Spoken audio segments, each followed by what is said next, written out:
guys, follow me on Instagram to never ever miss any of my crazy updates. I have come all the way to Tumkur to drive this car, the 2004 Ford Mondeo, which was actually sold in India but did not find much success because it's an exotic car. Why is it exotic? Because the way to open the engine bay is super exotic and crazy. To do that, first and foremost, you need to flip the Ford logo. No, you cannot open it from inside. There's a keyhole here. You push this all the way to the left and then you push it to the right. And when you push it to the right, you have to also pull this, and there you can see the engine bay, aka the hood opens, and it reveals the engine. Of course says Duratec. It was available with both petrol as well as diesel engine options. There's insulation here, gas struts as well, and this is kind of making me go crazy. Who does that? It's such a simple thing to do. Ford made it so complex, but hey, you can at least play with the logo if you so wish. Anyways, how did I get hold of this car? I was casually driving through this route and then I found this car on the road, just turned off. You know why? Because found on road dead. F-O-R-D. That was the acronym for Ford earlier on. Now, design of the car actually looks quite nice. I really loved it when it was launched long back in the day. And there you can see the lights. Obviously, it gets a projector setup, but no clear lens. There are fog lights as well. Towing hook, and this black cladding kind of looks weird, more like a bumper protector as such. Now, let's come to the side of the vehicle, because this is where you will see the length of this car, and it is decently long. Okay, it is very nice and elegant in terms of appearance. Straight away, let me tell you the tire size. It happens to be 205/55/16. Alloy wheel design is bland. Something is hanging out from here, and everything is kind of edgy right there. Now, the glove box does not shut. It decided it will not shut, so it's life, it's rules. To get into the rear, I need to first open the car, which I just did, and doors don't open that wide. It gets 4 airbags. That's why it says airbag here. Rear seat comfort seems decent enough. It's actually good, the amount of space at the rear for a car of this time. Legroom and kneeroom is adequate. There is a magazine holder here. There are no rear AC vents, but there is an ashtray. There is extra fuel just in case you get found on road dead. And under thigh support is kind of poor. Leather seats now, so the cabin is heating up quite a lot. That is a dashboard which is quite plain and basic compared to its rivals, the Honda Accord in those times. Center passenger does get a head. Ford knows that. That's why we have an adjustable headrest there. An armrest without cup holders. That's a very non-American thing to do. Handle, hook, light, and all that is there. Parcel shelf is also big enough. Let's get out. Door pockets are decent size now, not small at all. The problem is, for everything now you need the key. To open the boot, I need the key. I need to put the key inside like this and then twist. Okay, it's already open. I think I opened it before starting this vlog. It has these struts which just stops in whatever position you put it.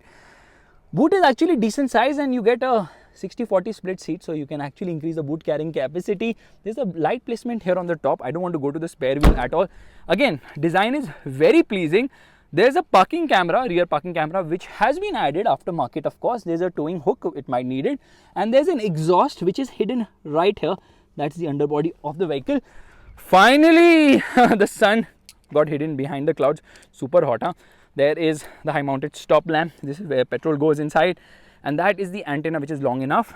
Mirrors pay additional sort of mirror has been put so you can see what's around, because the mirrors are actually small. Not much to really talk about as such in this car, because interior seem basic. You can see door pockets are big enough at the front. Power window controls are kind of quirky, and it gets electric adjust driver seat. Only for the driver you get that electric adjust. These are the controls for the headlight adjustment, headlight leveler. This opens. Actually, I don't want to open things in this car, because once you open, it might not even close. There's a clock here, multiple buttons. These are the controls for the air conditioning. This is an aftermarket unit, of course. Gear lever feels nice to hold, but kind of reminds me of the Fusion. By the way, the Mondeo is known as the Fusion in many countries now. This is a cup holder, I think, because it shows the drink sign. This is to open the boot, which doesn't work. There's a coin holder here, ashtray with a cigarette lighter, 12-volt charging socket, and there's a lot of storage space here and there. Cup holder, handbrake upar kar leta hu. This is auto dimming, which is aftermarket, I believe. There's a sunglass holder here. This thing has broken and fallen off, and you get a mirror here. Actually, steering is big, but the horn is nice. However, there are no audio controls. How can that be? Okay, let's do one thing. Let's turn on the car, which means let me shut the door. Let's see if the third is there. Third is there, and height adjustable seat belts. That's also kind of cool. Handle on the driver's side. Okay, let's turn it on. Okay, it's in first gear, so it's moving ahead here. Yeah, there it turns on. Okay, speedometer and tachometer look so identical. Now you can't really differentiate between them, but the console is very similar to the one on the Fusion, so nothing really revolutionary, but you get twin small multi-chintu screens which give you information as well. Overall, not much hard plastics, but they are hard plastics lower down, of course. And let's turn on the air conditioning. Yeah, there's a display for the air conditioning, so climate control air conditioning system, which is kind of cool. But being a Ford, it's all about driving. Before that, these are the controls for the outside rearview mirror adjustment, which is similar to the one on the Figo. Okay, let's start driving right away. All right, we're all set to go, which means turning on the car. And there's no dead pedal, huh? Into first gear, handbrake down, air conditioning is off, and off we go. This petrol car actually feels like a diesel with the kind of vibration it's making. And trust me, I have never in my life seen so many telltale lights flashing all over the instrument cluster. It has literally every light flashing there, making me feel I'm driving a German car. So this was one of the ways Ford actually gave people a German car experience, by providing telltale lights flashing all the time on the dashboard. Now the speedometer is not working, neither is the tachometer, but Ford had some revolutionary technology in this car. Like for instance, an open glove box concept is something you've never seen in any car, but this Mondeo has it. So that's one of the things which Ford really pioneered, innovation and next level technologies and features. Anyways, the lights are flashing at me with anger. Battery light is flashing, handbrake light is flashing, airbag light is flashing, ABS light is flashing, water in diesel is flashing. There's no diesel in this car, but I think there's diesel in that bottle behind, so maybe water is in that, so that is also flashing. That's kind of interesting. Anyways, the engine has some sort of restriction, it's not pulling, and it kind of feels lackluster. Steering is actually very nice to hold. It's a small sort of unit, it looks big, huh? But from here to hold, it's actually very small. Gearbox is slick shifting, clutch is actually light, and I'm surprised that the clutch is not gone yet. Braking performance is fine, it's not that bad, but since I don't even know what speed I'm doing, I'm not really going to comment on it. Refinement levels could be definitely better from the engine, and this is a car you drive it aram se, you don't push it hard. Although this is a very dynamic car, so this is a car which has a great balance of ride and handling.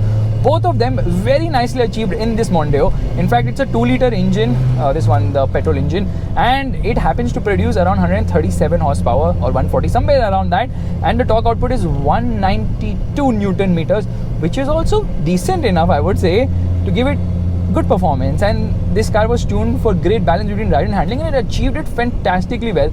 Like a very nice handling car. Around the corners you would actually enjoy this vehicle, that's how well set up it is. Ground clearance is not really an issue here, and you want to take a U-turn, it's very easy. Oh, look at this. Okay, yeah, in spite of the fact that the steering is actually on the heavier side, it's not a light steering by any means of imagination.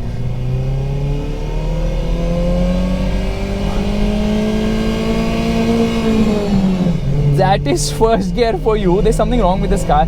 It's not supposed to rev like this, it's supposed to rev cleaner, or there's something dramatically wrong with engines in those times.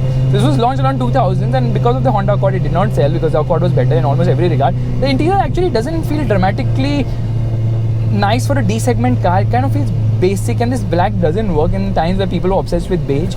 So yeah, the Accord really worked well in that regard, and then Hyundai decided कि हम Sonata को ऐसा बनाएंगे ना, लोग खरीदना शुरू कर देंगे. So they copied that Jaguar design language, gave it beige interiors. Horn is working, that's another revolution. Okay, I can feel the vibrations on the pedals, I can feel the vibes everywhere. We're going to come to a halt. Brakes. Oh no, that judder, huh? Okay, revving the motor. Some amount of wheel spin. First gear, 500 kilometers per hour. Second gear, 800 kilometers per hour. Third gear, Mark 10. Okay, because the speedometer is not working, so I can put whatever speeds I want. But yeah, you don't feel that spiritedness because I think insulation is well done. So kind of feels very relaxed, this car, in driving. But I know the handling was always a USP of the Mondeo when compared to other cars in the segment. Although the Accord also is fantastic, and unfortunately the D segment got dead. But much before the D segment got dead, Ford pulled this model out because a lot of imported parts here which were not easy to get when you went to get replacement, whether it was accidental or routine and all, and that was a big problem. I'm wondering, have I turned on the heater? Then I realized the engine is giving me some amount of heat through these vents. That's another revolutionary feature. Yeah, you can see a little bit of roll is also present in this car. So I'm not sure how many people of you are excited about the Mondeo, but honestly, I used to see this when I was a child. When I used to go to school, I used to pop my window out of that. It was not a Jeep, it was some MM540, which was the modes of transportation to go to school, the school bus thingy for me. And trust me, my eyes were set on the Mondeo. I loved it. I was like, I want this car. And today, after having driven it, I'm very, very, very disappointed, making me realize that the quote, "Do not meet your heroes," is absolutely true, because you're just going to get disappointed. And on that disappointment, it's time to end. Thank you so much for watching. If you like this vlog, make sure to give it a thumbs up. That's the like button, and also subscribe to the channel. I wish I could have made a longer vlog, but the car now, it's heating a lot, has all the telltale lights flashing, and it just doesn't feel that it has aged well. It needs a big shot of Botox to really get back into shape, but we will do a couple of corners. There's a corner ahead. Let's try to do that with a little bit of aggression. On, and here we go. As soon as I turned, I hear some amount of coins were flipping behind. I think there's things all over the place in this car at the moment, including the car itself, which is all over the place, honestly. If you drive an Accord of the same vintage, you will be shocked at the condition of the car, and that's the reason why Honda is a Honda, why QDR is QDR, and why Ford has that tagline, "Found on road dead." And on that disappointment yet again, it's time to end. But before that, let me show you how can we take a U-turn in this car. And here we are. Okay, it makes noises from everywhere. You're kind of shocked. Is it from my car? Is it from some other car? I think it should manage. Oh, turning radius is actually good, huh? No reverse needed. Unlike the Octavia, which I was driving earlier today, I had to take 15 U-turns every time I tried to make a turn, and this incline would be a bit of a challenge for this car. I've already turned on sports mode, which is turning off the air conditioning, but I'm surprised there are no drive modes in this car. So rear AC vents, so some of the features missing, and I think it costed around 16 to 20 lakhs back in the day. And because obviously Ford did not locally manufacture anything, prices of spares was through the roof. And this is one of the cars which can be blamed for creating that image of Ford having very expensive spare parts. But the most blame can definitely go to the Escort, which was bought long back. उसका भी vlog करना है, ढूंढना पड़ेगा कहाँ मिलेगी वो गाड़ी. Bye guys.